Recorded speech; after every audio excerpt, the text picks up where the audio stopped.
আমি মাবুদ মানে আমার রবকে, আমি রাজ্জাক মানি আমার রবকে, আমি জীবনদাতা মানি আমার রবকে, আমি মৃত্যুদাতা মানি আমার রবকে, আমি সুখ শান্তির তকদীরের ফয়সালার মালিক মানি আমার রবকে, আমি পরকালের সব কিছুর মালিক মানি আমার রবকে। তাহলে কেন লা ইলাহা ইল্লাল্লাহ মুহাম্মাদুর রাসূলুল্লাহ কালিমার দাবি কয়টা? কে বলতে পারবেন? কেউ আছেন এখানে? আমরা যে সবাই কালিমা পড়ি, সবাই কালিমা পড়ি না? সবাই কালিমা পড়ি, বিশ্বাস করি। কালিমার অর্থটা কয়জনে জানি? কালিমা কি বলছে এটা আমরা কয়জনে জানি? আরে ভাই, কালিমা তো একজন কাফেরও বলতে পারে, পারে না? এটা কি কেউ অবিশ্বাস করেন? কালিমা অসংখ্য কাফের, হিন্দু, নাস্তিক, মুরতাদ বলতে পারে। তাই বলে কি সে মুসলমান?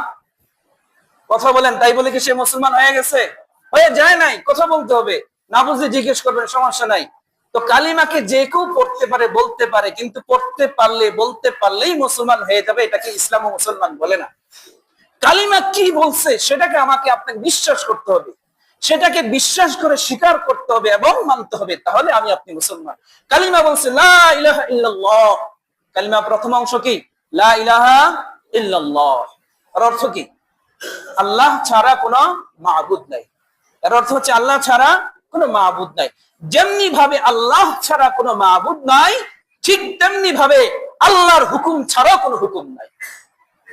তেমনি ভাবে আল্লাহর হুকুম ছাড়া কি নাই? কোন হুকুম নাই। আমি মাবুদ মানি আমার রবকে, আমি রাজ্জাক মানি আমার রবকে, আমি জীবনদাতা মানি আমার রবকে, আমি মৃত্যুদাতা মানি আমার রবকে, আমি সুখ শান্তির তকদীরের ফয়সালার মালিক মানি আমার রবকে, আমি পরকালের সব কিছুর মালিক মানি আমার রবকে। তাহলে কেন আমি আল্লাহর হুকুমকে মানব না? কেন আমার অর্থনৈতিক জীবনে সুদের লেনদেন থাকবে? কেন আমি আল্লাহর বিধানকে বাদ দিয়ে মানুষের বিধানকেই মানতে হবে? তাহলে তো আমি আল্লাহকে রব হিসাবে ঘোষণা দিছি, মানি নাই। ঘোষণা দিলেই কি মানা হয়ে যায়? রবের হুকুমকে আমাদেরকে মানতে হবে এবং মেনে সেটা দেখাতে হবে। দ্বিতীয়ত হচ্ছে লা ইলাহা ইল্লাল্লাহ মুহাম্মাদুর রাসূলুল্লাহ। মুহাম্মদ সাল্লাল্লাহু আলাইহি সাল্লাম আল্লাহ তাআলার কি রাসূল। এটা আমি ঘোষণা যে কেউ দিতে পারে। এই ঘোষণা দিলে কি আমি মুসলমান?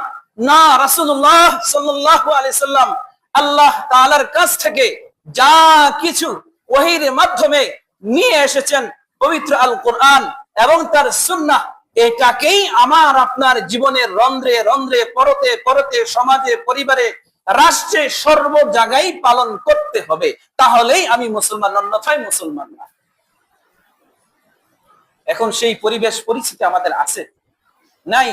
তো সেটার জন্য আমরা কি চিন্তা ভাবনা করি? সেটার জন্য আমাদের চিন্তা ভাবনা কি? সেই পরিস্থিতি পরিবেশ তৈরি করার জন্য আমাদের চিন্তা ভাবনা কি? এই জন্য এই নিয়ত আমাদের মধ্যে আনা, যে আমি নেক কাজের নিয়ত করলাম, আমি নিয়ত করলাম সুদ খাবো না, ঘুষ খাবো না, আমি নিয়ত করলাম চোখ দ্বারা খারাপ জিনিস, হারাম জিনিস দেখবো না, কান দ্বারা হারাম জিনিস শুনবো না, হারাম কথা, অশ্লীল কথা শুনবো না, হাত দ্বারা হারাম জিনিস ধরবো না, পা দ্বারা হারাম জায়গায় যাব না। এগুলো আমি এই আমলে সালিহার নিয়তগুলো করলাম এবং সেটার উপর অবিচল থাকার জন্য আমাকে চেষ্টা করতে হবে এবং এই চেষ্টার মাধ্যমেই আমি থাকতে পারবো। আর মনে রাখতে হবে, এই অবিচল থাকা থেকে, নেক নিয়ত থেকে দূরভীত করার জন্য আমাদের নফস আমাদেরকে বারবার ধোঁকা দিবে, আমাদের জন্য শয়তান বারবার এই নেক নিয়ত থেকে সরানোর অপচেষ্টা করবে, আমাদের খারাপ সঙ্গগুলো আমাদেরকে অপচেষ্টা করবে।